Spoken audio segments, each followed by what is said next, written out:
In June 1972, a woman appeared in Sinai Hospital in nothing but a white blood-covered gown. Now this in itself should not be too surprising, as people often have accidents nearby and come to the nearest hospital for medical attention. But there were two things that caused people who saw her to vomit and flee in terror. The first being that she wasn't exactly human. She resembled something close to a mannequin, but had the dexterity and fluidity of a normal human being. Her face was as flawless as a mannequin's, devoid of eyebrows and smeared in makeup. There was a kitten clamped in a jaw so unnaturally tight that no teeth could be seen, and the blood was still squirting out over her gown and onto the floor. She then pulled it out of her mouth, tossed it aside, and collapsed.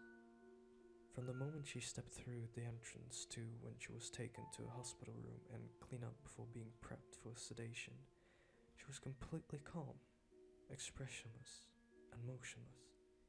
The doctors thought it best to restrain her until the authorities could arrive, and she did not protest. They were unable to get any kind of response from her, and most staff members felt too uncomfortable to look directly at her for more than a few seconds. But the second the staff tried to sedate her, she fought back with extreme force. Two members of staff had to hold her down as her body rose up on the bed with that same blank expression.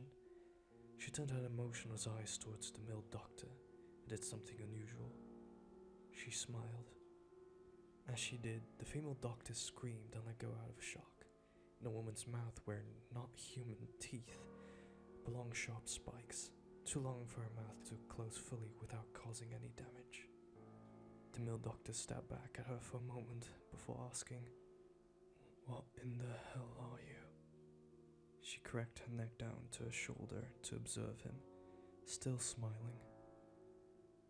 There was a long pause. The security had been alerted and could be heard coming down the hallway. As he heard them approach, she darted forward, sinking her teeth into the front of his throat, ripping out his jugular and letting him fall to the floor, gasping for air as he choked on his own blood.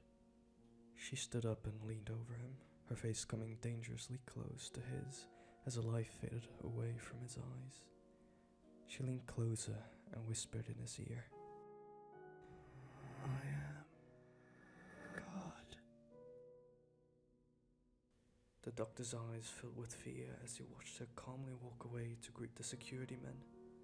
His last ever sight would be watching her feast on them one by one. The female doctor who survived the incident named her the Expressionless. There was never a sighting of her